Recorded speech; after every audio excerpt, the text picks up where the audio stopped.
Norma. Ahí está. Bueno, ¿cómo les va a todas y todos? Hoy es el día del Bien. profesor, así que Feliz día.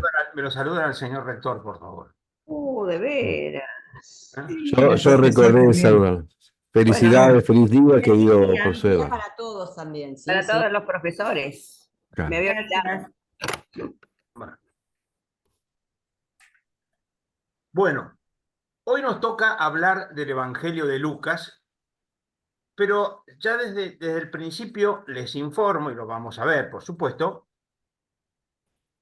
que Lucas se lo entiende parcialmente sin Hechos de los Apóstoles, del mismo modo que Hechos de los Apóstoles no se entiende sino parcialmente si excluimos Lucas. Por eso hablaremos de Hechos de los Apóstoles la semana que viene, si yo no tengo mal las indicaciones que a mí me fueron entregadas por el señor rector. Está perfecto, está perfecto. Qué obediencia, ¿no? Qué obediencia. Sí, no, lo mío es la docilidad. Pero bueno, a ver, para volver entonces, es inseparable. Lucas de Hechos, basta mirar simplemente para una primera ilustración que después, insisto, veremos sobre todo la semana que viene. Les recuerdo, Lucas empieza diciendo, por ejemplo, en el versículo 4 del capítulo 1, dice, por ejemplo, que he decidido diligentemente comunicarte todo, ilustre Teófilo para que conozcas la solidez, etcétera, etcétera, etcétera, 1:4. Y si miran Hechos de los Apóstoles, capítulo 1, versículo 1, notarán que dice, en mi primer libro o en mis primeros textos, lo dediqué, Teófilo, a todo lo que, es decir, está claro que está señalado que este es el primer libro de un segundo libro que es Hechos, que está dirigido a la misma persona, real o ficticia, Teófilo. Digo ficticia porque Teófilos quiere decir amigo de Dios. Y entonces algunos piensan que podría ser más bien un nombre simbólico. Pero bueno, eso no nos interesa, no es un tema particularmente importante en este momento. Pero lo que quiero decir es que es evidente que van juntos. Ahora, después de eso vamos a empezar a hablar de Hechos, perdón, la semana que viene. Ahora lo dije bien, vamos a empezar a hablar de Lucas ahora.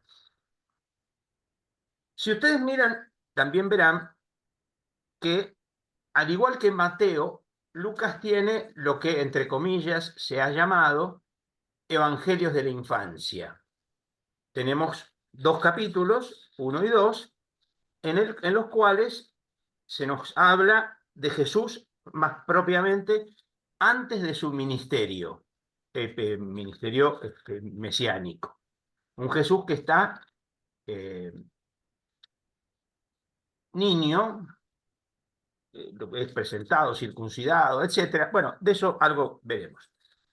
Recién en el capítulo 3 empieza lo que sería propiamente el ministerio, donde vamos a encontrar, como ustedes verán, ¿no?, lo mismo que ya vimos en Marcos y en Mateo: presentación de Juan el Bautista, tentaciones en el desierto, etc. Por supuesto, como veremos también, con lo propio que tiene cada uno de estos evangelios, y en el caso de que nos toca hoy, con lo propio que tiene en todo esto Lucas. Ahora, si queremos ver bien Lucas, y sobre todo nos va a servir ya haber tenido como punto de partida el criterio de que Lucas viene con hechos, es interesante notar el final del Evangelio de Lucas. ¿Por qué? Porque si ustedes pueden ver, en el final del Evangelio de Lucas va a decir esta frase que es bastante sintomática. Dice así: Jesús se les aparece a los que están con él, a los compañeros, a los 12 y a algunos más, no sabemos quiénes son, y dice el Evangelio que estas son, estoy leyendo, perdón, 24:44, estas son aquellas palabras mías que les dije cuando todavía estaba con ustedes. Es decir, está haciendo referencia, por supuesto, a su ministerio. Es necesario, que las palabras son, es necesario que se cumpla todo lo que está escrito en la ley de Moisés, en los profetas y en los salmos acerca de mí. Por lo tanto, lo que Jesús predicó es el cumplimiento de las Escrituras. Y dice entonces, y entonces les abrió sus inteligencias para que comprendieran las Escrituras. Es decir, para que comprendieran, para que entendieran plenamente todo lo que ya les había dicho, pero que no habían terminado de entender. Y les dijo, así está escrito. Vean la cantidad de veces con que está hablando de lo escrito, haciendo referencia, por supuesto, a las Sagradas Escrituras, pero las Sagradas Escrituras en función de Cristo, que el Cristo debía padecer y resucitar de entre los muertos al tercer día, y que se predicaría en su nombre la conversión para el perdón de los pecados a todas las naciones, empezando por Jerusalén.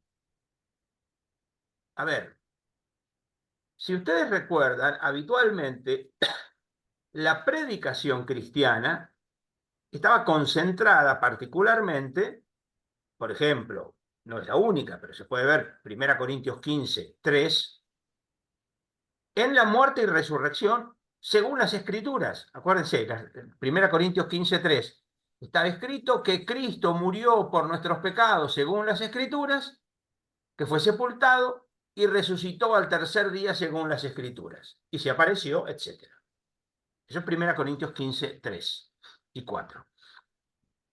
Por lo tanto, lo que en principio se ha predicado, o muchos han predicado, porque otros han predicado otras cosas, lo cual es razonable, es muerte y resurrección. Acá Lucas está añadiendo, como parte del cumplimiento de las Escrituras, la predicación en su nombre a todas las naciones. Esto no estaba previsto en los evangelios, pero esto es Hechos de los Apóstoles. Es decir, este texto con el que termina el Evangelio de Lucas es una bisagra entre todo el Evangelio que culmina con la muerte y resurrección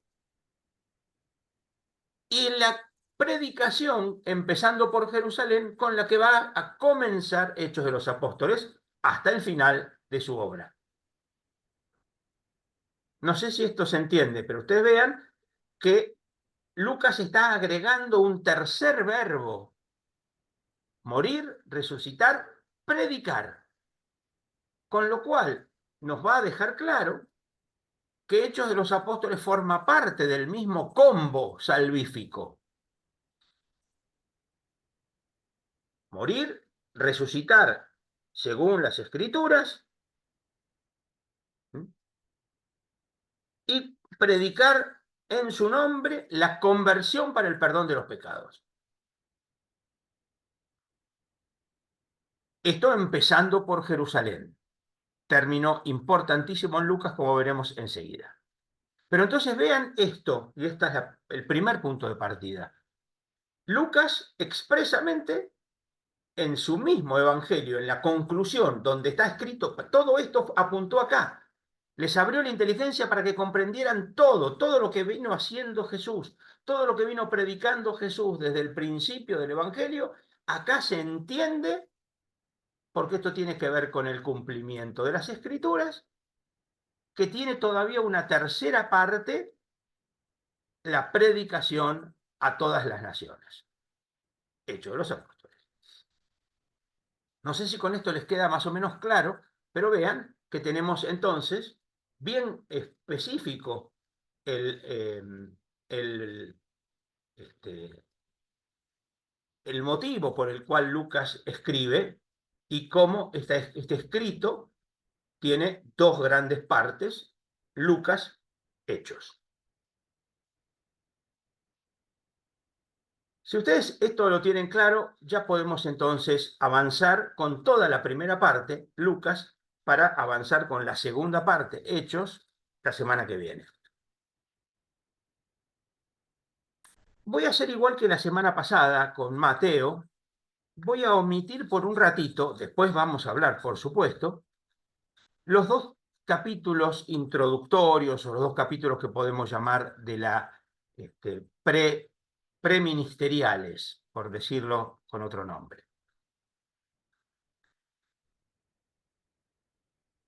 En el capítulo 3 empieza, como ya sabíamos por Marcos y también por Mateo, con la predicación de Juan el Bautista.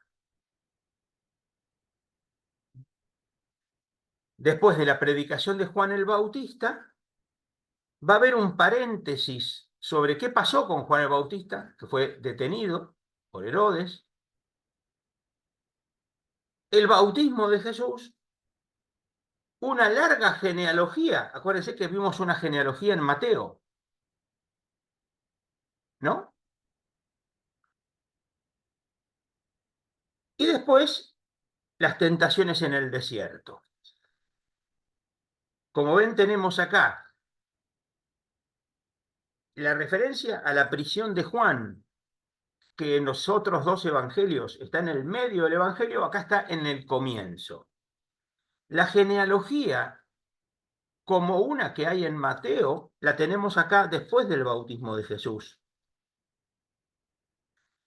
Y después de las tentaciones en el desierto, nos vamos a encontrar con el comienzo del ministerio.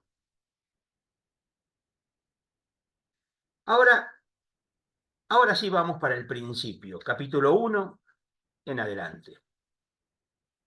Hay algo interesante.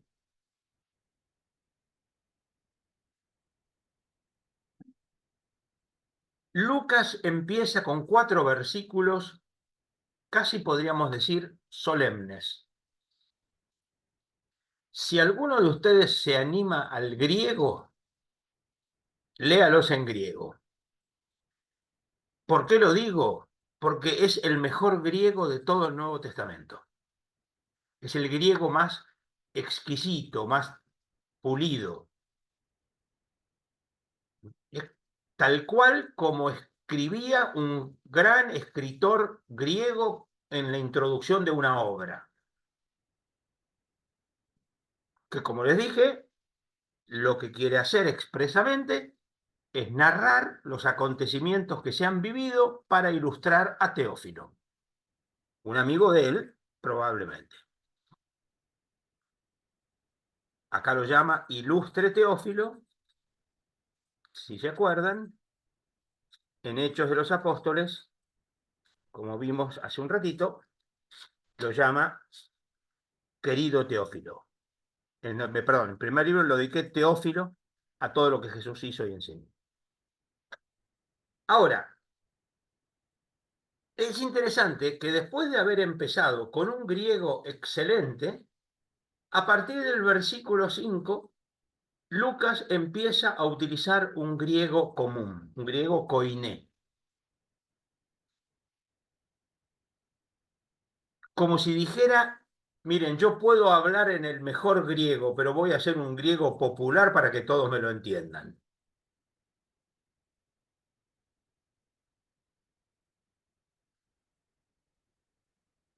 Una de las cosas que vamos a notar, sí, esto se nota mucho mejor, por supuesto, en griego que en castellano, es que Lucas es en Hechos también, no solamente en el Evangelio, es un excelente imitador de estilos. Lucas imita muy bien estilos, con lo cual podemos ver que él es un excelente narrador. Es un narrador muy, pero muy bueno, de mucha calidad literaria. Cuando escribe, o mejor dicho, cuando en el texto de Lucas, cuando habla un judío, es un judío. Y cuando es un griego, es un griego. Es decir, tiene una muy fina capacidad para imitar el estilo de aquello a lo que está intentando hacer referencia. Pero después de esto, vamos a ver estas cosas, algunos detallecitos para tener en cuenta. Si ustedes tienen la Biblia abierta, va a ser mejor. Si tienen la Biblia cerrada, la deberían abrir. Si no tienen Biblia, se pueden retirar. ¿No? No sé si fue más o menos irónico, pero creo que bien. Empieza con una referencia a un muchacho anciano llamado Zacarías. se nos hace referencia primero a su historia, Zacarías casado con Isabel, pero nos va a dejar en claro algunas cositas previas para evitar malos entendidos. Va a decir, dice, los dos eran justos ante Dios y caminaban sin tacha en todos los mandamientos y preceptos del Señor. Es decir, si no tenían hijos, no era por pecado, no era por alguna cuestión que Dios quisiera limitar, acotar, corregir, sino por algún otro motivo. Sabemos acá, no tenían hijos porque Isabel era estéril y los dos de avanzada edad. Bien, esto sería una presentación de los dos personajes, o el matrimonio, y ahora la situación en la cual se va a encontrar este buen muchacho Zacarías, que le tocaba en el turno quemar el incienso en el templo. Toda la multitud estaba afuera, en oración, a la hora del incienso. Esto, es decir, si quieren, la primera parte presenta los personajes, la segunda parte presenta la situación, y ahora empieza lo que importa. Se le apareció el ángel del Señor a la derecha del altar del incienso. A ver, les voy remarcando palabras para que ustedes subrayen por lo menos mentalmente. Se le apareció el ángel del Señor. Al verlo, Zacarías se sobresaltó y el temor se apoderó de él. El ángel le dijo, no temas, Zacarías, segunda subrayada, porque tu petición ha sido escuchada. Isabel, tu mujer, te dará un hijo a quien pondrás por nombre Juan. Tercera cosa subrayada, un hijo que pondrás por nombre Juan. ¿Por qué? La explicación tiene que ver con la misión del hijo. Es decir, cuarta cosa, será para ti gozo y alegría, y muchos se alegrarán en su nacimiento, porque será grande ante el Señor, no beberá vino ni licor, estará lleno de Espíritu Santo, ya desde el seno de su madre, y convertirá al Señor su Dios a muchos de los hijos de Israel, e irá delante de él con el espíritu y el poder de Elías, para hacer volver los corazones de los padres a los hijos, y a los rebeldes de penitencia de los justos, para prudencia de los justos, para preparar al Señor un pueblo bien dispuesto. Como ven, cuarta cosa entonces, una referencia al ministerio del hijo que va a nacer según el anuncio del ángel. Quinta cuestión, Zacarías presenta una objeción más que razonable. ¿Cómo? ¿En qué lo conoceré? Soy viejo y mi mujer de avanzada edad. Y el ángel, sexta cosa a subrayar, le dice su nombre, Gabriel, el que está delante de Dios y ha sido enviado para hablarte esta buena noticia. Mirá, por no haber creído en mi palabra, que se cumplirá su tiempo, vas a quedar mudo y no podrás hablar hasta el día que suceden estas cosas. Otra cosa más a subrayar entonces, un signo de que esto va a ocurrir y un signo desde Dios a todo esto. Ahora viene la conclusión de la escena. El pueblo estaba esperando a Zacarías, se extrañaban de que se demorara tanto en el santuario. Cuando salió no podía hablar y comprendieron que había tenido una visión en el santuario, les hablaba por señas y permaneció mudo. Una vez cumplidos los días de su sacrificio, de su servicio, se fue a su casa. Días después concibió a su mujer Isabel y estuvo durante 5 meses recluida. Una mujer que era estéril desde hacía un montón de tiempo, queda embarazada y no sale a mostrar a todo el mundo que Dios la ha bendecido. No le muestra a todo el mundo, no le dice a todo el mundo, miren, ustedes que decían que yo era una mujer rechazada por Dios, acá tienen claro que Dios se acordó de mí. De hecho, ella lo dice, esto es lo que hizo por mí el Señor. Se dignó quitar mi oprobio entre la gente. Pero Isabel se queda en su casa, no sale. ¿Por qué? por lo que viene ahora. Vayamos ahora, segunda escena. Empezamos a subrayar de nuevo. El ángel Gabriel, una vez, fue enviado a una ciudad de Galilea llamada Nazaret, a una virgen despojada con un hombre llamado José de la casa de David. El nombre de la virgen era María. Por lo tanto, el envío del ángel a una persona y su situación matrimonial. Alégrate, llena de gracia, el Señor está contigo. Ella se conturbó con las palabras. Tercera cuestión. Cuarta cuestión. El ángel le dijo, no temas, María, no temas de nuevo, porque has hallado gracia delante de Dios. Vas a concebir en tu seno, vas a dar a luz un hijo a quien le pondrás por nombre Jesús. De nuevo, la misma situación. Ahora, la misión del hijo. Él será grande, se lo llamará Hijo del Altísimo, el Señor Dios le dará el trono de David, su padre, reinará sobre la casa de Jacob por los siglos y su reino no tendrá fin. Objeción de María. Ahora, ¿cómo es posible si no conozco varón? El ángel le respondió, el Espíritu Santo vendrá sobre ti, el poder del Altísimo te cubrirá con su sombra, lo que ha de nacer será santo y será llamado, llamará Hijo de Dios. Y entonces el signo, ¿cuál es el signo? Tu pariente Isabel está embarazada. Es decir, el ángel le informa lo que nadie sabe porque María estaba escondida. Perdón, Isabel estaba escondida. Isabel estaba escondida, nadie sabe de su embarazo, María lo sabe porque se lo dice el ángel, y por eso María va a visitar a su pariente Isabel. A ver, yo lo primero que quiero que vean entonces es evidente que hay un paralelismo exacto en muchísimos elementos entre todo lo que está ocurriendo con Zacarías e Isabel y todo lo que está ocurriendo con José y María, que tiene que ver fundamentalmente no tanto con Zacarías e Isabel, no tanto con María y José, sino con el niño que van a ser. Vieron que lo que se menciona es el ministerio del hijo Juan, el ministerio del hijo Jesús.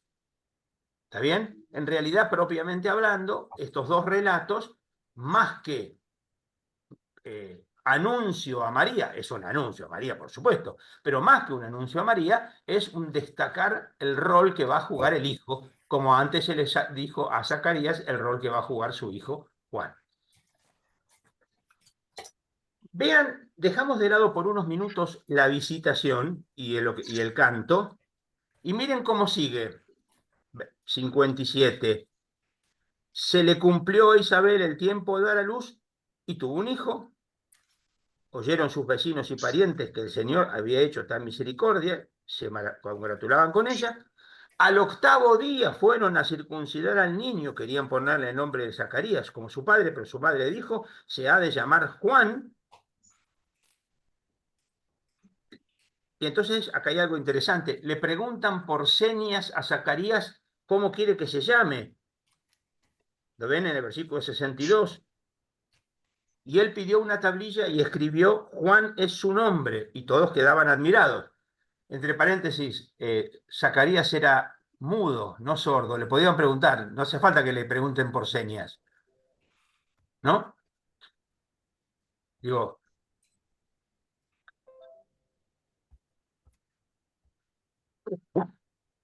y ahora se le soltó la lengua y empezó a hablar, y hay un canto de Zacarías.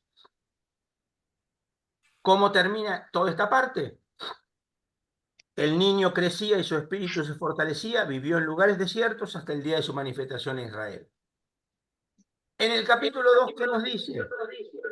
Que salió un edicto ordenando, etcétera, etcétera, fueron todos, bueno, el nacimiento de Jesús, del cual vemos, y va a decir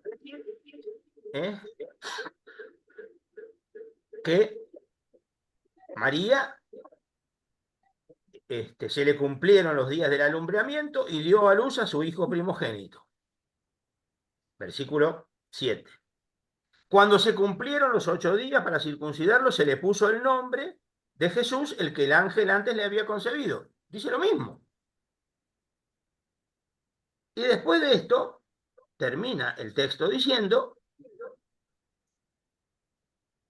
el niño crecía y se fortalecía, llenándose de sabiduría, y la gracia de Dios estaba con él. Como ven, es lo mismo. Es decir, y esto es lo que yo quiero que ustedes vean para empezar en los capítulos 1 y 2, están puestos en paralelo clarísimo todo lo que va a empezar con Juan y todo lo que va a empezar con Jesús. Se ve, hay un paralelo, desde el anuncio hasta la circuncisión, nombre y finalmente un sumario del crecimiento del niño. Lo mismo pasa con Jesús. Pero hay algo, hay evidentemente una diferencia entre uno y otro. Que estén en paralelo no quiere decir que sean iguales. Para empezar, es obvio que Zacarías e Isabel son ancianos y estériles como otros personajes interesantes del Antiguo Testamento. Abraham y Sara, para poner un ejemplo. Entonces, acuérdense, Abraham y Sara, no solo eso, también la mamá de Sansón, bueno, etcétera. Hay algunos casos de personas que son ancianas y estériles, pero el tema principal está dado por el hecho de que esa esterilidad no es un signo de una falta de bendición de Dios a ese matrimonio, sino de el rol importante que va a jugar ese niño en el futuro. Va a ser un niño esperado y deseado, por supuesto, pero un niño que tiene un rol en el proyecto de Dios. En este caso, entonces, nos encontramos con que esto es Juan el Bautista. Es decir, es un personaje propio o al estilo de otros grandes personajes del Antiguo Testamento.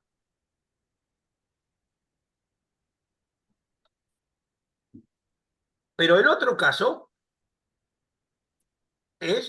ya no es un grupo de ancianos, sino una niña, la Virgen, una niña, y que por lo tanto el nacimiento es totalmente superador de esas imágenes propias del Antiguo Testamento. Es una novedad.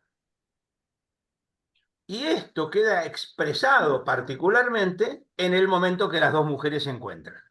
Las dos mujeres embarazadas se encuentran y lo que va a decir el texto es 2 veces que el niño Juan saltó de alegría en el vientre de su madre.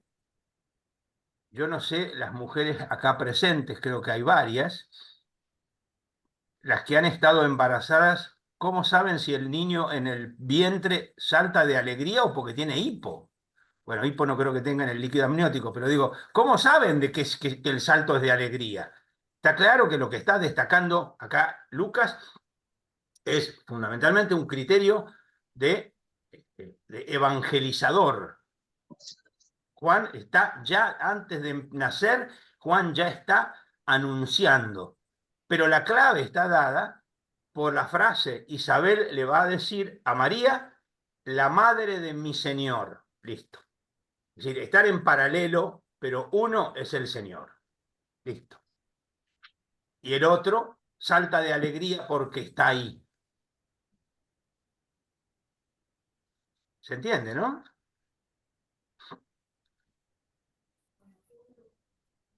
Si vamos al capítulo 3, perdón, entre paréntesis, esto que acabamos de ver, este paralelismo, ya lo vamos a ver sobre todo la semana que viene, es muy, muy, muy frecuente, sobre todo en Lucas. Lucas es muy amigo de los paralelismos, poner personas en paralelo. Insisto, no siempre, a veces es para indicar que son iguales, otras veces es para indicar que están en la misma línea, aunque uno es superior, como es en el caso de Jesús sobre Juan, obviamente.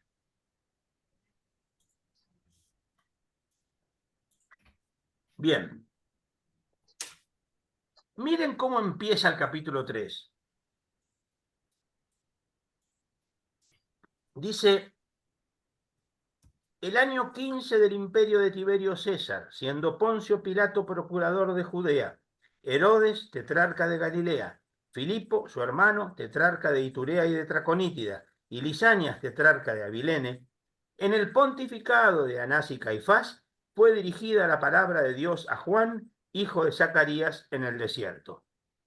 Si ustedes han leído los profetas, así empiezan casi todos los profetas.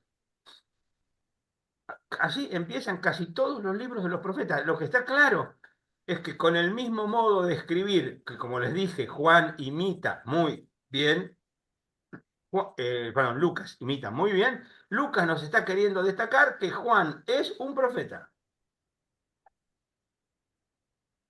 Si nos guiáramos por lo que dijo al principio, según lo que le dijo el ángel, es un profeta como Elías, pero ya vamos a ver que si bien es un profeta como Elías en el prólogo, en la introducción, en el cuerpo del Evangelio es un profeta, pero no es un profeta como Elías.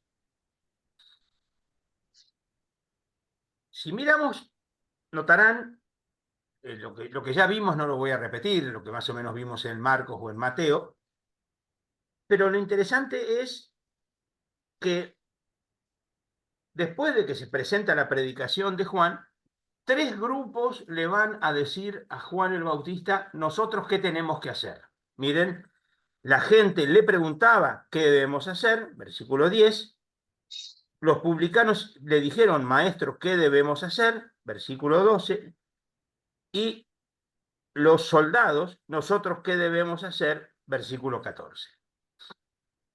Como ven, 3 grupos expresamente le preguntan, y acá hay algo interesante, porque la predicación de Juan es un bautismo de conversión para el perdón de los pecados, pero la conversión en cada grupo tiene sus características propias. Por ejemplo, está claro que los publicanos, Jesús les va a decir, no pidan de más, porque es propio de los publicanos cobrar de más. Los soldados, las fuerzas de seguridad, no extorsionen a nadie, no hagan denuncias falsas y conténtense con su sueldo. Parece que en aquella época las fuerzas de seguridad hacían cosas por plata contra la gente. Pero bueno, pasan cosas en otros tiempos que por suerte no pasan en los Nosotros nuestros. hemos superado esas cosas en este Sí, siglo. sí, sí, por eso, por suerte no pasan en los nuestros, pero bueno, la historia a veces avanza. Como ven, digamos, insisto, la conversión es conversión para todos, pero en cada grupo tiene también algunas características propias.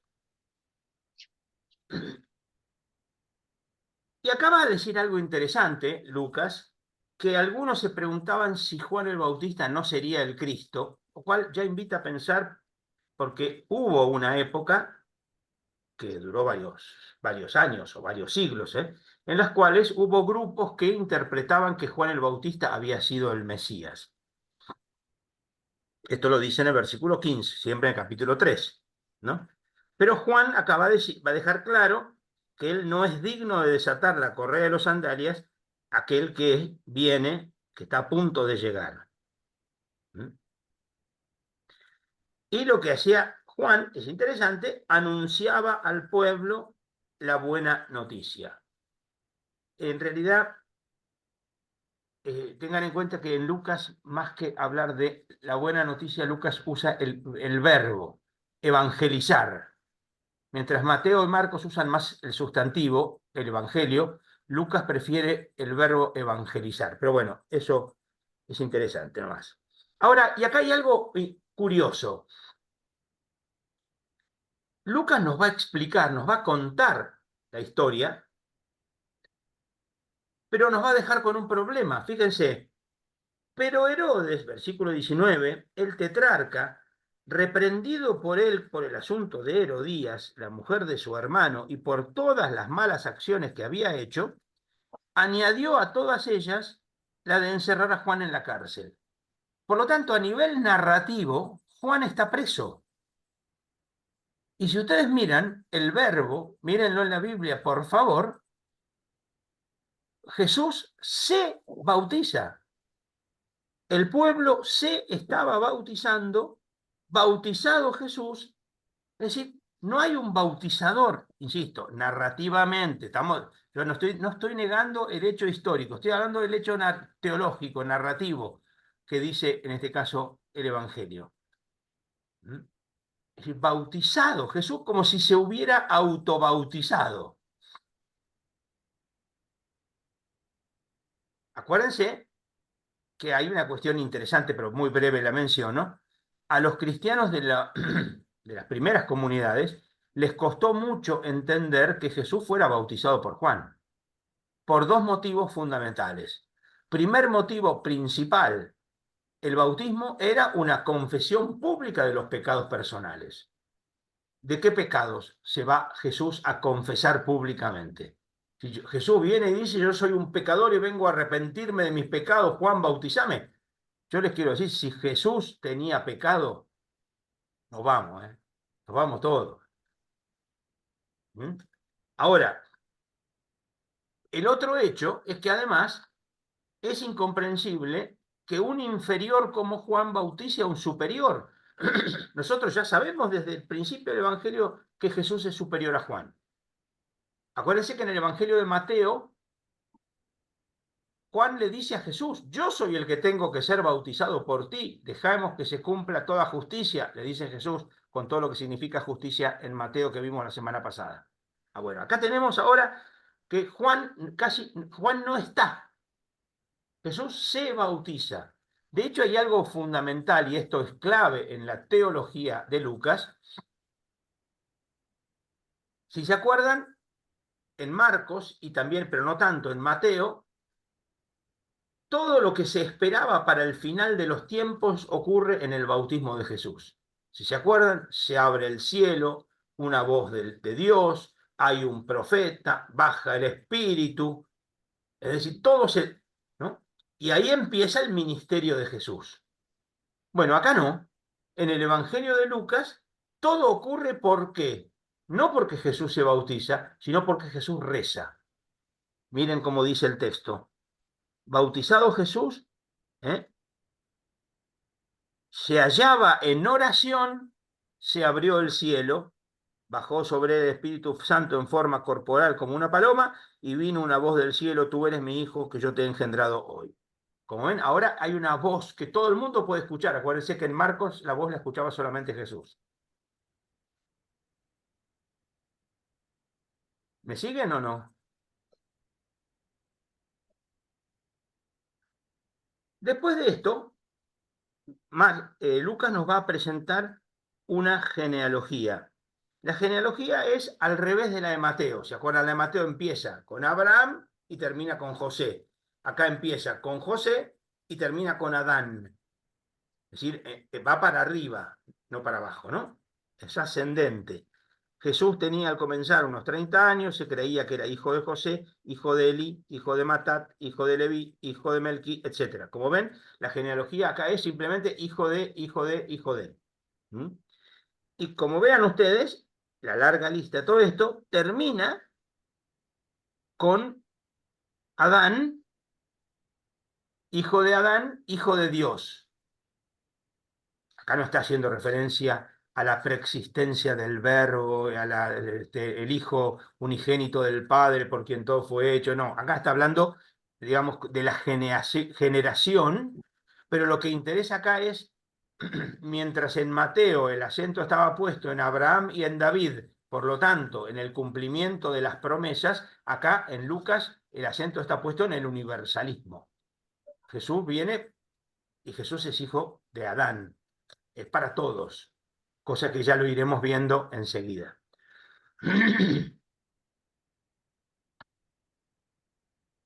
Después de esto tenemos las tentaciones.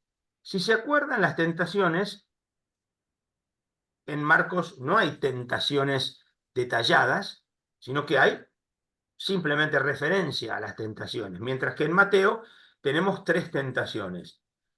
En Lucas tenemos las mismas 3 tentaciones, pero la segunda y la tercera invertidas. Es decir, si en Mateo las tentaciones son 1, 2, 3, en Lucas serían 1, 3, 2. Y acá hay algo interesante, o 3 cosas interesantes.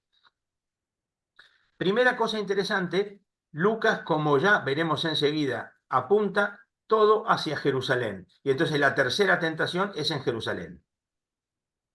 La tercera tentación es en el templo de Jerusalén. En cambio, en Mateo era la segunda tentación. No, pero Lucas se dirige a Jerusalén. Segundo elemento a tener en cuenta en la teología de Lucas, vamos a ver que en una altura Satanás le mostró: te daré todo el poder y la gloria de estos reinos porque me los han entregado a mí y yo se lo doy a quien quiero. Si me adorás, será todo tuyo. Y Jesús le respondió: adorarás al Señor tu Dios y solo a Él darás culto. Vean que acá hay una cuestión interesante que vamos a ver a lo largo del Evangelio de Lucas. Hoy voy a mencionar algunas ahora, más tarde otras. Y es en el Evangelio de Lucas, el reino de Dios está en conflicto con el reino de Satanás. ¿Se entiende? Ven acá, está claro, ¿eh? Estos reinos me han sido entregados y se los doy a quien quiero. Acuérdense, por ejemplo, este conflicto con los dos reinos, el reino de Dios con el reino de Satanás, dos textos que están nada más que en Lucas, que ayudan a entender esto. He visto a Satanás caer del cielo. Jesús está en conflicto con Satanás, y cuando Jesús va a curar a una mujer encorvada, esta mujer a la que Satanás ató. ¿Lo recuerdan? Como ven, dos veces son todos textos que están nada más que en Lucas, porque acá está ese conflicto, hay un conflicto de dos reinos. El reino que Jesús viene a traer en esta historia, confrontado con el reino que Satanás viene a traer en esta historia. No sé si se entiende. Lamentablemente este texto fue uno de los textos que utilizó un destacado político argentino para hablar en contra del Estado, que como ven no tiene absolutamente nada que ver. Nada. No podemos menos que mencionarlo porque no se puede tomar el nombre de Dios en vano, por lo menos así me dijeron cuando era chico. Lo que es interesante es cómo terminan las tentaciones. Acabada toda tentación, el diablo se alejó de él hasta el tiempo oportuno. ¿Cómo? Hasta el tiempo oportuno. ¿Quiere decir que va a volver? ¿Cuándo va a volver? Y acá es bueno recordar, capítulo 22, entró Satanás en Judas. Capítulo 22, Simón, Satanás me pidió poder cribarlos a ustedes como el trigo, pero yo he rogado por ti. Como ven, en la defección de los dos amigos de Jesús, Judas y Pedro, en la traición de Judas, en las negaciones de Pedro, está actuando Satanás para tentar a Jesús, para vencer a Jesús, cosa que ya sabemos no logra. ¿Está bien? ¿Me siguen o no? ¿Vamos bien? Ahora, en el capítulo 4, seguimos, Jesús ahora vuelve a Galilea y va a Nazaret. Va a Nazaret. A ver, acuérdense que en Marcos, por ejemplo, Jesús empieza su ministerio en el capítulo 1 y recién en el capítulo 6 va a Nazaret. Acá Jesús va a Nazaret de entrada. Evidentemente Lucas quiere ponerlo acá por alguna intención, sobre todo porque fíjense, en el versículo 23 le dicen a Jesús: todo lo que hemos oído que ha sucedido en Cafarnaún, hacelo también aquí en tu patria. Es decir, que Jesús ya tiene un ministerio, ya tiene una cierta fama de cosas que ha hecho en Cafarnaún. Lucas quiere poner Nazaret en principio. ¿Entiende? Porque está esa famosa frase, que ya la va a decir acá, ¿eh? Ningún profeta es bien recibido en su patria. Ahora, ¿cuál es el tema acá? Presten atención a este dato. Jesús va a la sinagoga el sábado, se levantó, subrayen, se levantó, le entregaron el volumen del profeta, lo desenrolló, y después de leerlo, dice el texto, enrolló, se sentó, perdón, enrolló, lo devolvió y se sentó. Como ven, está enmarcado el principio y el final, insisto. Le entregaron, devolvió, desenrolló, enrolló, se paró, se sentó. El texto, yo quisiera aprovechar para hacer una pequeña aclaración del texto griego, porque si no tenemos un problema con muchas traducciones que son a veces un poco truchas y tenemos ahí un problema. El texto del profeta Isaías capítulo 61, no sé si lo ven. ¿Lo ven? Yo quisiera que lo tengan a la vista porque van a ver que hay algunas traducciones extrañas.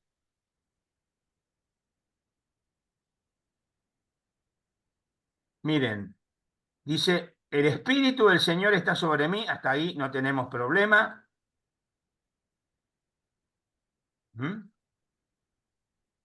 Pero enseguida dice, porque hay algunas Biblias que ponen, porque Él me ha ungido y me envió a anunciar el Evangelio a los pobres. No. Y acá es lo interesante, porque el texto dice expresamente esto, porque Él me ha ungido para anunciar el Evangelio a los pobres. Después viene el segundo verbo. El primer verbo es ungir, el segundo verbo es enviar, enviar para anunciar la libertad a los cautivos, la vista a los ciegos y libertad a los oprimidos. Como ven, tres cosas. Tres cosas que serían libertad a los cautivos, la vista a los ciegos, libertad a los oprimidos. Como ven, primera y tercera, el término libertad. ¿Por qué señalo esto? Porque la unción del Espíritu es evangelizar a los pobres. Jesús es Mesías de los pobres.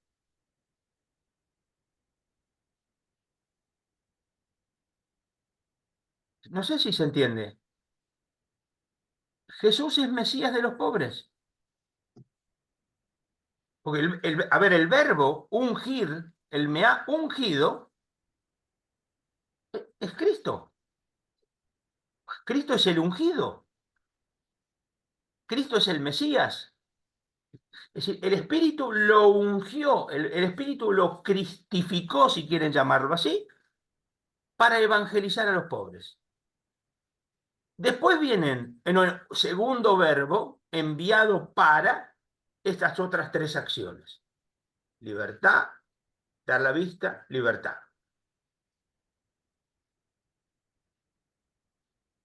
Insisto, porque el verbo me ha ungido no es cualquier verbo en la Biblia, ¿no? A ver, ustedes saben bien, la palabra Mesías quiere decir ungido. La palabra Cristo quiere decir ungido. Jesús es el ungido, es el Cristo para evangelizar a los pobres. Yo no entiendo por qué hay algunas Biblias que ponen el verbo enviar en el anuncio a los pobres. No, el verbo anunciar viene después. El verbo enviar. Ahora, cuando Jesús termina de leer el texto,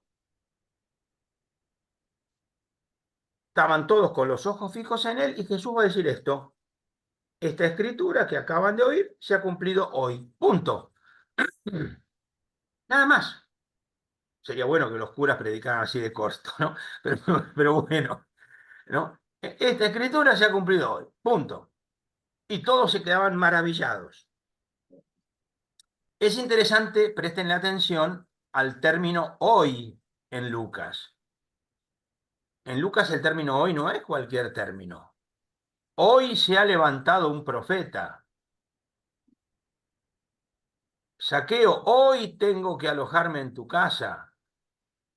Hoy ha llegado la salvación a esta casa. Hoy estarás conmigo en el paraíso. Es decir, el término hoy es el tiempo de la salvación en Lucas. Esta escritura que acaban de oír, tac, hoy.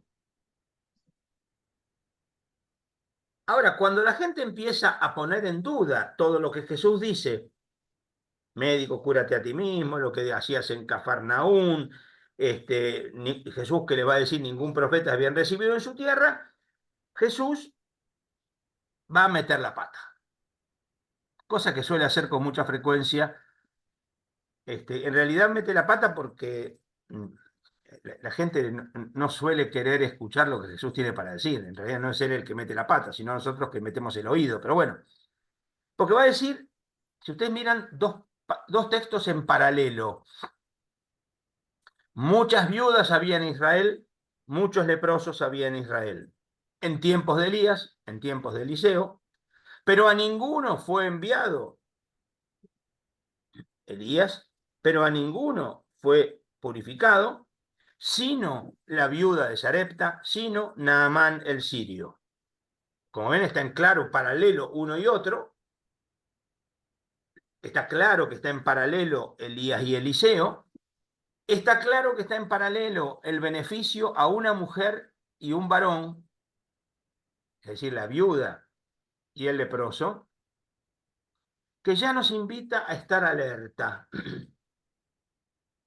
Porque en el templo, cuando Jesús es presentado, un profeta y una profeta alaban a Jesús. ¿Lo recuerdan? Simón y Ana. Acá, una mujer, una viuda, un varón, un leproso.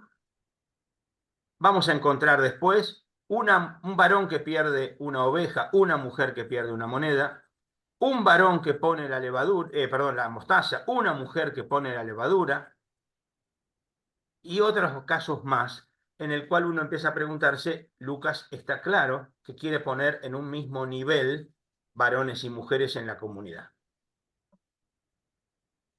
No hay una superioridad de uno sobre otro. Pero lo que es peor todavía es que en este caso los dos ejemplos que Jesús pone en Lucas se trata de paganos, mujer de Sarepta, leproso de Siria, con lo cual Jesús está diciendo que la salvación que él viene a traer es para los paganos y por eso lo quieren matar. Vean que los mismos tipos que hace un minuto lo estaban aplaudiendo y ahora lo quieren tirar por abajo a un precipicio. Y acá volvemos al universalismo, de acuerdo, ¿se acuerdan? Hijo de Dios. ¿Mm? Bien, Jesús, a muchas cosas las voy a saltear ahora porque son muy parecidas a Marcos y o Mateo, que ya las vimos. Voy a mencionar, sí, por supuesto, algunas cosas que son características de Lucas, por ejemplo. Pero Jesús, bueno, ya sabemos que Jesús cura, etc. Y antes de llamar a los cuatro, perdón, la Biblia de Jerusalén pone los primeros 4 discípulos. Si tienen un lapicito, tachen, porque son 3. Ahí Andrés no figura. Si ustedes lo encuentran a Andrés, avísenme porque no lo encontré, yo no lo encontré por ningún lado. Está Pedro y lo llaman por las señas a Santiago y a Juan. Pero bueno, les recuerdo que está la escena de la pesca milagrosa. Entonces, Jesús predica desde la barca de Simón, después de eso lo invita a pescar, pesca, una pesca extraordinaria, y al ver todo esto, Simón Pedro cayó de rodillas, aléjate de mí, Señor, que soy un hombre pecador, ¿no? Lo mismo Santiago y Juan, hijo de Zebedeo, que eran compañeros de Simón. Dos cositas antes de nada. Compañeros de Simón quiere decir socios, pero ¿por qué? Porque los impuestos que los romanos aplicaban a los pescadores llegaban a veces hasta el 50%. Entonces, trabajar en sociedad hacía que por lo menos pudieran pescar más entre todos y no estar demasiado por lo individual. Pero bueno, vean que ahora Jesús le va a decir lo que ya habíamos visto, serás pescador de hombres. Ahora, dos cosas, serás, a Pedro le está diciendo, no a todos, no a Santiago y Juan también. Otra cosa interesante, si ustedes miran el texto en griego, pescador no es el mismo pescador que aparece en el versículo 2. Los pescadores habían bajado. no es el mismo sustantivo. ¿Por qué? Porque está el verbo acá atrapar, pero es atrapar vivos. Está el término zoé en el verbo. Es decir, acá Jesús invita a capturar vivos a las personas. Ya no es como el pescador que le importa si los pescados se mueren, si se los va a comer, ¿no? Y lo otro interesante es que cuando ellos llegan a tierra, dejándolo todo, lo siguieron. Y acá es algo que vamos a ver que es típico de Lucas. Lucas con alguna frecuencia hace esos retoquecitos menores que ya indican algo. Acuérdense en Marcos, dejando a su padre, dejando las redes, dejando la barca. No, acá, dejándolo todo, lo siguieron. Plin. Así hace las cosas Lucas. El que quiera seguirme, tome su cruz cada día y sígame. Tac, Lucas le agregó cada día. El seguimiento es constante, permanente. El endemoniado de Gerasa, ¿se acuerdan? El endemoniado de Gerasa, si ustedes recuerdan, cuando vuelven los que habían ido a la ciudad, encuentran al que había tenido la legión sentado, vestido y en su sano juicio. ¿Lo recuerdan? Bueno, Lucas va a decir, lo encontraron sentado, vestido, a los pies de Jesús y en su sano juicio. Se volvió discípulo, a los pies de Jesús. ¿No? ¿O no? ¿O me estoy equivocando? ¿Mm? Sigamos. Otra forma que vean cómo trabaja Lucas. Estaba hablando y se le acercan llevando un paralítico, ¿no? Que trataban de introducirlo, pero al no encontrar dónde metieron, subieron al terrado, lo bajaron a través de las tejas. No hay tejas en Palestina. A través de las tejas, no hay tejas en Palestina. Si alguno me escucha mi palabra, es como un hombre que pone su casa sobre roca. No, Lucas va a decir cimientos sobre roca. ¿Qué padre que su hijo le pide un pan, le va a dar una piedra? Lucas va a decir, ¿qué padre que su hijo le pide un huevo, le dará un escorpión? No forma parte de la dieta habitual en Israel el huevo. Entonces, ahora sí. Pero, a ver, pero donde Lucas escribe, o a la comunidad a la que Lucas escribe, ya las casas tienen cimientos, las casas tienen tejas y el huevo forma parte de la dieta. Apunten a Grecia. No sé si se entiende lo que estoy señalando. Pero esto para que vean cómo va haciendo las cosas Lucas, que uno va leyendo y de golpe esa frasecita así ya indica alguna dirección. En Lucas también, además, nos vamos a encontrar. ¿Se acuerdan que yo les dije que la característica que Lucas nos muestra que Jesús empieza su ministerio cuando reza? ¿No? ¿Se acuerdan? Bueno, vean acá, interesante, porque en Lucas Jesús reza siempre antes de los momentos importantes. Les menciono 4, 5, nada menos. Jesús va a elegir 12, y entonces dice en el 6:12, por aquellos días se fue al monte a orar, pasó la noche en la oración de Dios, cuando se hizo de día, llamó a sus discípulos y eligió 12. En el capítulo 8, Jesús va a, a ver si lo encuentro, pues creo que no es en el 8. Enseguida les digo. ¿Quién dice la gente que soy yo? ¿Se acuerdan? ¿No? En el capítulo 9. Vean qué dice acá. Miren, miren, hasta no tiene sentido como lo presenta Lucas, pero no le importa la lógica, sino que lo que le importa es destacar el acento. Miren, estando una vez orando a solas en compañía de sus discípulos, le preguntó quién dice la gente que soy yo. A ver, si estaba sola, no estaban los discípulos, ¿no? ¿O sí? Pero como la pregunta es clave, ¿quién dice la gente que soy yo? Tiene que preguntárselo a alguien. Entonces estaba a solas, pero estaban los discípulos. En el capítulo 11 Jesús va a enseñar el Padre Nuestro. Antes estaba rezando. Jesús reza, enseña el Padre Nuestro. Jesús va al monte de la transfiguración a rezar. Jesús va a Getsemaní a rezar. Es decir, en los momentos importantes del ministerio de Jesús, Jesús reza. Lucas le quiere mostrar a su comunidad, con el ejemplo de Jesús, que en los momentos importantes hay que rezar. Entre paréntesis, noten también que en Lucas los 12 son llamados apóstoles. Tiene nombre. A ver, ustedes saben que el verbo apostello quiere decir enviado. Entonces, cuando el texto dice los apóstoles, puede ser que en griego esté queriendo decir los enviados. Es un verbo, no un sustantivo. ¿Se entiende?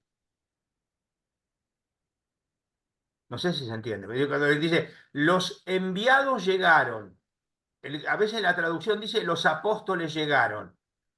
Pero el tema está que ahí no queda claro si es un verbo o un sustantivo porque es la misma terminología.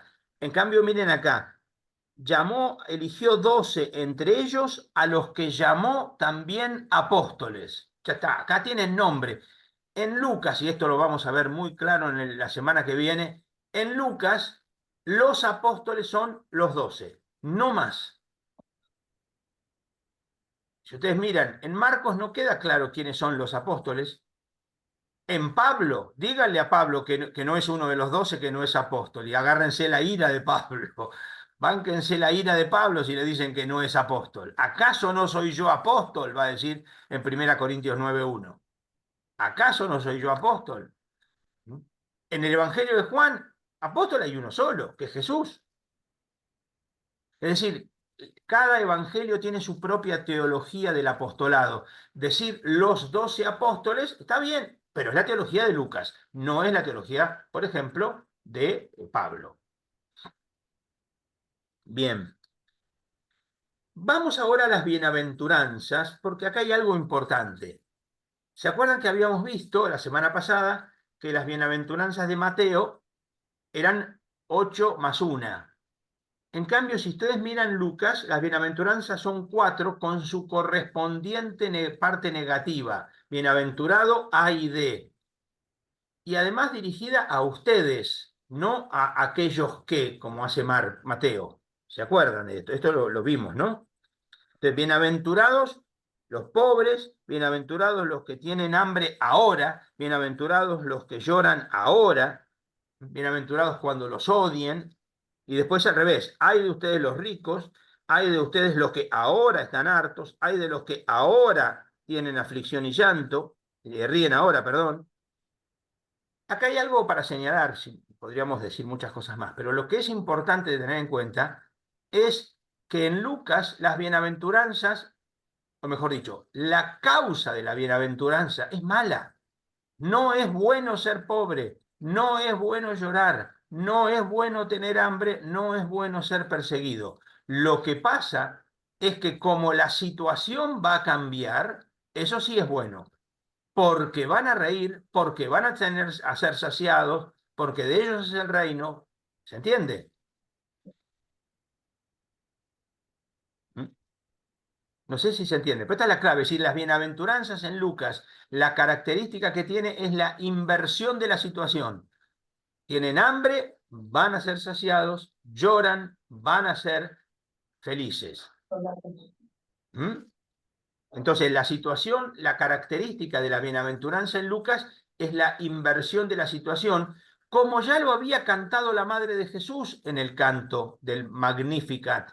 Dios derribó del trono a los poderosos, elevó a los humildes, colmó de bienes a los hambrientos y a los ricos los despidió con las manos vacías. La pregunta que toca, que no la contestaremos hoy, sino la semana que viene, es ¿cuándo? Porque si no es una burla. Decirle a la gente, bienaventurados ustedes los pobres porque la van a pasar bien, corre el riesgo de ser una burla social, de crueldad, de violencia. No es bueno tener hambre, no es bueno sufrir. Bien. Uy, se me está haciendo muy tarde. Bueno, voy a empezar a acelerar entonces. Pero fíjense que en el capítulo 7 nos vamos a encontrar algo interesante. Solamente en Lucas, Jesús resucita al hijo de una viuda, hijo único de una viuda. ¿A qué les hace acordar? En el capítulo 10, Jesús va... No, capítulo 10, dije mal. Capítulo... no, sí, sí, sí.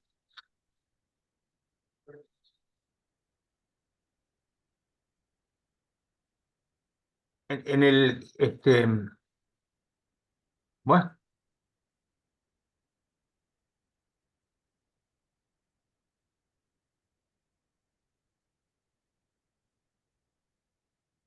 en el capítulo 17, Jesús cura a un leproso samaritano, por lo tanto, un extranjero.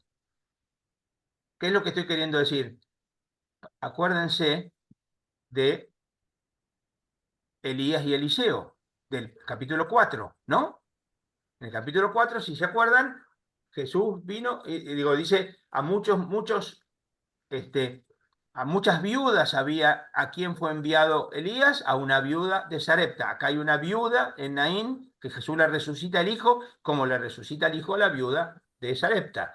Jesús cura a un extranjero de una lepra, como Eliseo cura a un extranjero de una lepra. ¿Mm? Bien. Ahora, en el capítulo 7, al final del capítulo 7, hay un texto que hay que decir, aunque sea una palabra rápida, pero podría ser, que Jesús va a encomiar en casa de un fariseo y aparece una mujer pecadora en la ciudad que se va a poner a los pies de Jesús y va a ungir o a llorar y lavarle los pies a Jesús y secarlos con sus cabellos. Simplemente una cuestión breve. El perdón y el amor van juntos, porque a veces parece que el perdón va primero y eso engendra amor, y otras veces parece que el amor va primero y eso engendra perdón. Van juntos acompañándose mutuamente. Acá el texto va, si este fuera un profeta, sabría quién es la mujer que lo está tocando, lo cual obviamente empieza a parecer cada vez más claro que Jesús es profeta. Y Jesús, por supuesto, vuelve a dirigir esa frase tan característica de él: tu fe te ha salvado, que Jesús la dice siempre a personas marginales, al leproso samaritano, a la mujer pecadora en la ciudad, a la mujer con hemorragias, al ciego mendigo. Siempre a personas marginales Jesús le va a dirigir esa frase: tu fe te ha salvado. Pero tengan en cuenta, por favor, que esta mujer no queda claro quién es esta pecadora en la ciudad.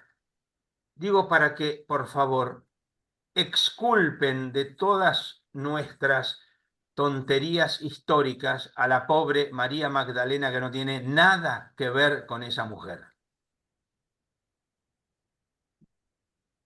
En el capítulo 8 nos vamos a encontrar con que hay algunas mujeres que acompañan a Jesús desde el ministerio, desde el principio, y entonces va a nombrar a María Magdalena, de la que habían salido 7 demonios, y otras mujeres: Juana de Cusa, el meditador de Herodes, Susana y otras muchas, que los servían con sus bienes. Bien, parábolas, endemoniado de Gerasa. Yo no voy a detenerme en otras cosas que ya las vimos. Solamente una cuestión breve. ¿Se acuerdan del texto? Tu madre y tus hermanos están afuera y te buscan, ¿no? ¿Lo recuerdan? Miren cómo lo modifica Lucas, para que vean, insisto, cómo hace las cosas Lucas. ¿Se acuerdan? Estaba afuera, están tu madre y tus hermanos y te buscan, y él, mirando a los que estaban junto a él alrededor, dijo: estos son mi madre y mis hermanos. Acá no.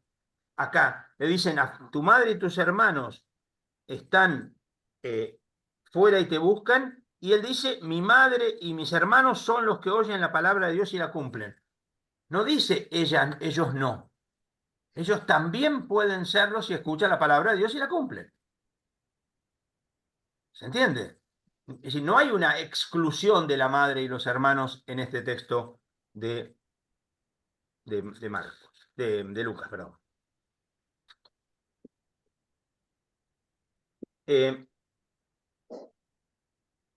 Bien, la cuestión es que de golpe, vean la transfiguración, como les dije, Jesús sube al monte a orar. ¿Mm? Pero resulta que nos encontramos en el capítulo 9, versículo 51, con la frase solemne. Y sucedió que como se iban cumpliendo los días de su asunción, él se afirmó en su voluntad de ir a Jerusalén. Y entonces, a partir de 9:51, Jesús empieza a caminar a Jerusalén. A ver, en Marcos la caminata a Jerusalén ocupa menos de un capítulo. En Lucas ocupa 10 capítulos. Jesús, 10 capítulos, camina hacia Jerusalén. Hasta ahora todo había ocurrido en la región de Galilea. Ahora Jesús está en camino a Jerusalén. Y van a ver por todas partes que va a decir camino, iban en camino, se cruzaba la ciudad. Jesús está caminando directamente hacia Jerusalén, porque acuérdense, todo va a empezar en Jerusalén, como habíamos visto el texto del capítulo 24, ¿no? Cuando dice que empezarán a predicar a todas las naciones, empezando por Jerusalén.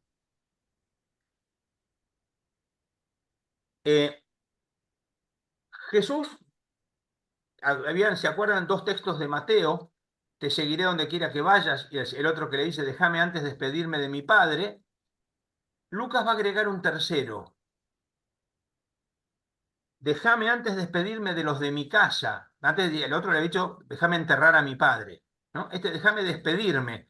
A ver, si ustedes recuerdan, déjame despedirme de mi padre, es lo que le dice Eliseo a Elías cuando Elías lo llama.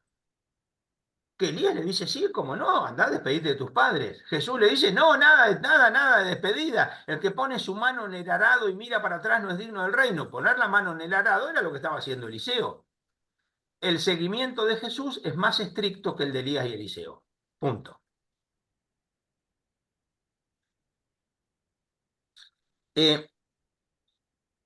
Una cosa interesante a tener en cuenta, que si en Marcos y en Mateo había capítulos de parábolas, en Lucas no, porque en Lucas hay parábolas todo a lo largo del Evangelio. A lo largo del Evangelio, por todas partes, hay parábolas en Lucas. Jesús, por ejemplo, va a incorporar acá algunas parábolas que son propias de Lucas, por ejemplo, el buen samaritano, pero yo me voy a detener un segundito en otro texto interesante, que Jesús está en camino, cosa que ya sabíamos, y lo recibe una mujer, Marta, que tenía una hermana María. Ahora, María estaba sentada a los pies del Señor escuchando su palabra, mientras Marta trabajaba haciendo las cosas, ¿no? ¿Lo recuerdan? Bueno, acá donde es bueno recordar que Marta está haciendo lo que Jesús dice, felices los que escuchan la palabra de Dios y la practican. Marta está a los pies de Jesús, por lo tanto discípula, una mujer a los pies de Jesús, un varón a los pies de Jesús, el ex endemoniado de Gerasa. Ahora María, y María escucha la palabra de Dios, de Jesús. María está haciendo lo que tiene que hacer, supera algo tan importante en el mundo antiguo como era la hospitalidad, la regla sagrada de la hospitalidad. Sí, todo muy bien. La regla de la hospitalidad es sacratísima y si no, pregúntenle a Lot y a los de Sodoma. Pero fuera de eso, más importante que eso es la escucha de la palabra. ¿Mm? Después Jesús nos va a poner el ejemplo de un amigo que molesta a su amigo pidiéndole algo, un amigo que inoportuno. Más adelante va a poner el ejemplo de una viuda inoportuna. Otra vez, una mujer y un varón que molestan a Dios con la oración. ¿Sí? Acá de nuevo otro texto propio de Lucas, una mujer entre la multitud, feliz el vientre que te llevó y los pechos que te amamantaron. Y dice, dichosos más bien los que escuchan la palabra de Dios y la practican. Es decir, la mamá de Jesús es más dichosa por ser discípula que por ser mamá de Jesús. A ver, la madre de Jesús, como ustedes saben, es la que dijo, hágase en mí según tu palabra, ¿no?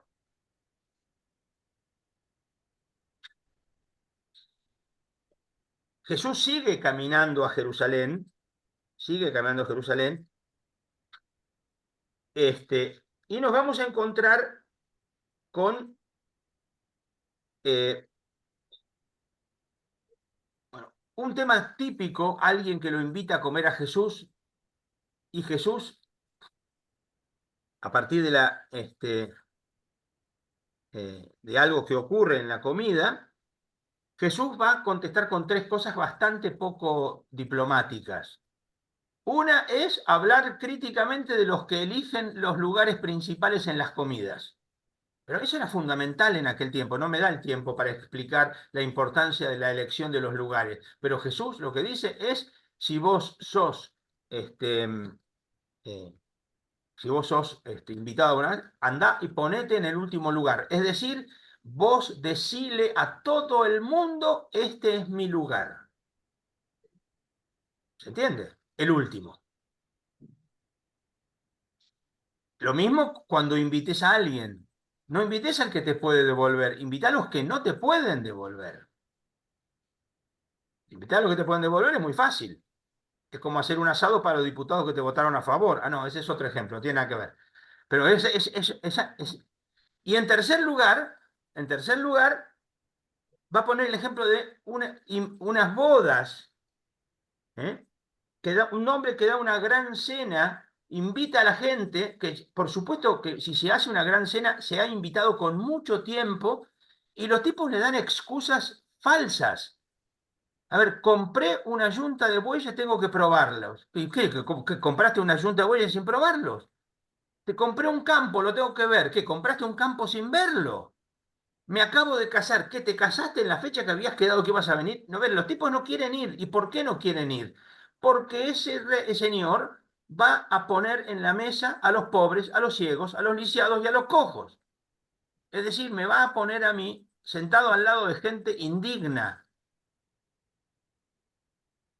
Todo mal.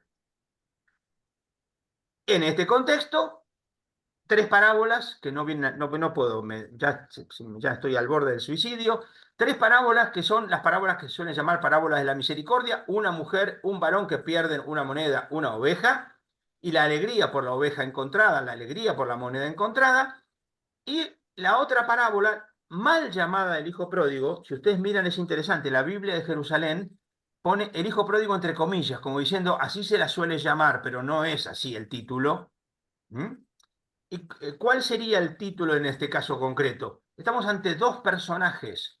Hay parábolas de dos personajes, el fariseo y el publicano. Bueno, acá tenemos una parábola de dos personajes, el padre y el hermano mayor frente al hijo que vuelve. A ver, aclaro, el hijo no vuelve arrepentido un pepino. El hijo tiene hambre y quiere comer. El hijo no está arrepentido ni ahí. Quiere comer, por eso quiere que lo traten como uno de los jornaleros, porque los jornaleros tienen pan en abundancia. Quiere comer, porque está muerto de hambre, porque ni siquiera le dan las algarrobas que comen los chanchos. Y entonces le va al papá y le arma un discursito para que el papá lo deje. El papá no le da pelota al discursito y le devuelve la dignidad de hijo. Le da el sello, le pone las sandalias, le pone vestido, mata el cordero, el ternero engordado. En cambio, el hermano mayor lo trata de ese hijo tuyo. A ver, el sirviente le va a decir al hermano mayor, vino tu hermano. El padre le dice, vino tu hermano, y el hijo mayor le dice, ese hijo tuyo. No está reconociendo como hermano al pecador. Esto para un judío es atroz, porque todo judío debe sentirse, saberse hermano de otro judío, en este caso. Bueno, acá tenemos otra parábola en el capítulo 16, que es la parábola, la Biblia de Jerusalén pone el rico malo y Lázaro el pobre. En ningún lado dice que el rico sea malo. En ningún lado dice que el rico sea malo. Lo que dice es que el rico da banquetes todos los días y morfa y chupa para que tengan. y el pobre está a la puerta. Es cierto, Levítico 15 dice, no debería haber pobres junto a ti. Pero vean que la parábola cuenta la historia, como la parábola del, entre comillas, hijo pródigo, cuenta la historia, pero después se desarrolla en los dos personajes. Acá cuenta la historia y después la parábola es el diálogo entre el rico y Abraham. Lázaro está ahí, disfrutando la vida ahora. Y entonces, en esta parábola del rico y el pobre, Lázaro, lo que le dice es, a ver, vos ya tuviste bienes en la vida, ahora lo lamento, te tocan pasar males. Como le había dicho la primera bienaventuranza, la segunda bienaventuranza, perdón. Ustedes, los que ahora la pasan, los que lloran, la van a pasar bien. Hay de aquellos que ahora la pasan bien porque la van a pasar mal. Está poniendo en parábola el segunda bienaventuranza y el segundo ay. Ahora, ¿qué? Entonces, bueno, por lo menos mandalo con mis hermanos para que lo vean a Lázaro. ¿Y qué le dice? No, que si no tienen la Biblia, tienen la Biblia. ¿Qué es lo que les va a decir la Biblia? Que Lázaro es su hermano. La Biblia le diría que Lázaro es su hermano y no pueden tener a Lázaro desentendiéndose de su sufrimiento en la puerta de su casa. Fíjense que el rico lo sigue teniendo a Lázaro como un chepibe. Mandalo a Lázaro para que me moje la lengua. Mandalo a Lázaro con mis hermanos. Lázaro no le importa. Lázaro es un pinche. Y para Abraham, Lázaro es su hermano. De hecho, Lázaro quiere decir Dios salva, ¿no? No deja de ser interesante que nunca en una parábola de Jesús un personaje tiene nombre. Un pescador, un sembrador, nunca en una parábola un personaje tiene nombre, pero para Jesús el pobre tiene nombre. El pobre se llama Dios salva.